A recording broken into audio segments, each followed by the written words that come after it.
and the magnificent. I'm back with the shaker of soul, boss, most thundering, storming, sound of soul. Hi, I'm Don Lex, and I'm about to reveal the Trojan box set celebrating the label's 50th anniversary. What have we got here? Man, it's heavy. There's a lot of weight here. A lot of music in my hand. Looking good. Looking extremely good. 10 out of 10 for design. Check that shit out. Looks almost like a speaker. Yeah. I mean, you know, sound system's a big part of our culture and played a big part in breaking Trojan records, because back in the day, this label got no radio airplay. We're talking about probably the most influential reggae label there's ever been. And Trojan Records started in 1968, when I was 12 years old, and basically soundtracked my early youth. Let's see what we got inside. If they got no radio play, how did people hear it? The way that people got exposed to this music was through sound system culture. And I was so young that I was too young to actually go to clubs and things. So after school, we'd have these kind of youth places that we'd gather and exchange records and try to pull girlfriends, all the rest of it. But what's interesting about Trojan is that it was launched, as I said, in 1968 against a backdrop of some serious racial tension, man. I mean, there was this politician called Enoch Powell who made this famous Rivers of Blood speech, which was basically blaming the immigrants for all the ills of the country. That at this moment, 20 or 30 additional immigrant children are arriving from overseas in Wolverhampton alone every week. And that means 15 or 20 additional families a decade or two hence. Those whom the gods wish to destroy, they first make mad. We must be mad. Sound familiar, folks? Anyway, so while they're scaring all the old white folks, it was the music of Trojan that kind of united youth, black and white, on the streets, in the schools, and on the dance floor. So really, the label was acting as a tool for social change, albeit at a grassroots level. But from roots come shoots. Oh man, a book of the artwork, looking good. And they did produce some really interesting sleeves. I mean, another brainwave that the island had was to do a series called Tighten Up, which was basically a budget compilation thing featuring various artists. And they knew their market. I mean, a lot of the album covers involved women. And in many cases, sexy women. So they knew their target audience. Ah, this is interesting. Dig this, folks. A bunch of white skinheads on a reggae album. Now you're wondering, what the fuck? Dig this. Skinheads were actually the first multiracial movement in the UK. This is way before they got hijacked by the right-wing motherfuckers in the late 70s. And actually, when it started, it was a beautiful thing. It was like black and white kids coming together over a mutual love of Jamaican music and style. In the 21st century, it's become something horrible. That's not how it started. Media had a lot to do with that. Media was always picking up on the negative side, because within the movement, there were always a few dickheads. I mean, kids like to fight. But the media focused on that, and all of a sudden, that's what everyone thought it was about. Because black and white kids getting on the dance floor doesn't really make for good headlines. You dig what I'm saying? Yeah. Oh, we got a slip mat. Always useful.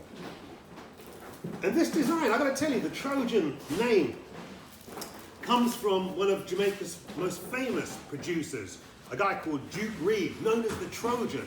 And the reason he was known as the Trojan is the truck that he used to transport his sound system was called a Trojan. That was a model of the truck, so he took the nickname the Trojan. So you are a Jamaican youth born in England? Parents Jamaican, I was born in the UK. I'm what you call first generation British born black. Rolls off the tongue now, but trust me, back in the day, a very confusing concept. But yeah, my parents Jamaican. In England right now, the Windrush generation is getting a fight from the government. what has been their contribution to English culture? I'm glad you asked me that. The Windrush generation, for you all that don't know, was the name given to my parents' generation that were invited to the UK after the Second World War to help rebuild the country. And they kind of brought their hopes, their dreams, and their precious record collections. And ironically, against a backdrop of racial tension, it was their music and their culture that would actually, in the end, help them to integrate and assimilate with society. Because although the old white folks were scared, as they always are, the young people were totally captivated by this new influx of culture, music, attitude, and style. You know, so Trojan provided the soundtrack to not only the Windrush generation, but also to the children of Windrush. Moi. Okay, so a nice selection of music here. What have we got? Trojan Hits, Volume 1, dig in the sleeve and the graphics. Volume 2, oh what a surprise, Dance Time. That's interesting, because you could dance to all of this shit. I mean, that's the thing about the Trojan catalogue. It wasn't overtly political or militant. I have to say, it was very optimistic, up-tempo kind of vibe. I mean, there are a few exceptions. Bob and Marcia's Young, Gifted and Black comes to mind, which was really empowering for me when it came out. It was 1970, it was a UK chart hit. You know, and it was around that time that, you know, I'm this young black British kid trying to work out where I fit. And we're looking to America for clues, but we're not really American. We're looking to Jamaica and we're of Jamaica, but we're not Jamaican. So, you know, it was through the music that we began to find some kind of identity and kind of worked out what we had to bring to the party. That was a Nina Simone record before Bob and Marcia, right? That's right. I mean, a lot of early Jamaican hits. I mean, listen, Jamaicans loved American soul. I mean, the big artists in Jamaica would have been somebody like Curtis Mayfield in the Impressions. Every Jamaican loved Curtis Mayfield. And a lot of the early records were versions of songs that existed before. Trojan's first chart hit was Red Red Wine, written by Neil Diamond. I didn't know that at the time, much less gave a shit, you know. The reggae version that hit the charts in 1969 was done by Tony Tribe. And then, of course, this other group from Birmingham came and gave it another Of course, spin. and then there was the UB40 version as well. I totally forgot about that. Now, I understand you became a pretty important DJ in addition to being a filmmaker and all the other stuff. Can you talk about... The DJ thing came first. Okay. And through that, I became a filmmaker. What happened was, back in the late 70s, we had this punk rock explosion in the UK. And I got the gig to DJ in the very first punk rock club. And this is so early in the day, there's no punk records to play. So what's a man to do? I play what I like. I'm playing hardcore dub reggae. Lucky for me, punks liked it too. They liked the fact that, you know, the lyrics had a kind of musical reportage quality about them. They obviously loved the bass lines. They loved the fact that the music was very anti-establishment. And truth be told, they didn't mind the weed either. There was some serious cultural exchange going on at the Roxy. What I got out of the whole thing was the whole DIY ethic.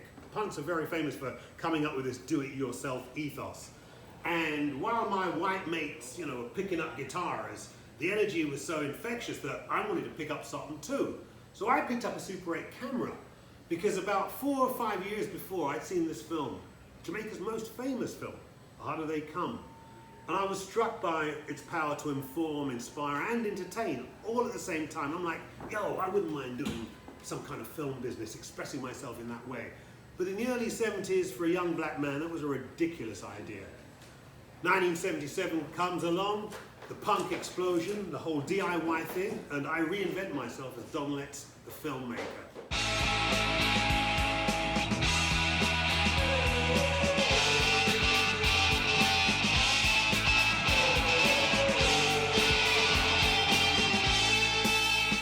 And actually started by film documenting the scene, and then as some of the bands got record deals and got a bit of money, they had an opportunity to make music videos, and they asked me to have a go. The first music video I made was for The Clash. Midnight to 6, man, for the first time from Jamaica. Then did all the Clash videos. Then I did Public Image's debut single. And I went on to probably do about 350, maybe 400 music videos. Like I said, all the Clash videos. Did a lot of shit in stateside as well. I mean, I remember doing videos with people like the Gap Band, Party Train I did. Oh, sure. What are they called? Jungle Brothers, done by the Forces of Nature. I did that. Here's one that nobody knows. I did Musical Youth Pass the Dutchie. What? Very proud of that. This generation rules the nation with version. Who were those kids?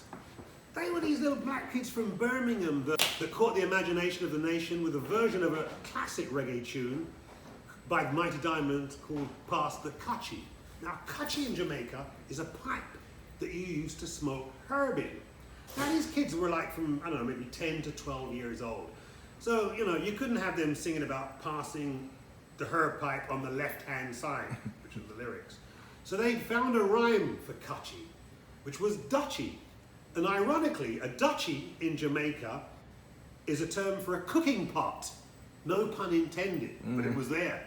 So all of a sudden they come up with this song, Pass the Dutchie on the left-hand side, rendering the lyrics nonsensical. And I basically said, fuck that, and came up with this whole scenario in the video of them skipping school and being like typical kids. Struck a chord in the UK, went to #1 in 18 countries around the world, man. Tell you what I found out yesterday. I was talking to a dude that used to work for MTV, and the common story is that the first black video on MTV was Michael Jackson's Billie Jean.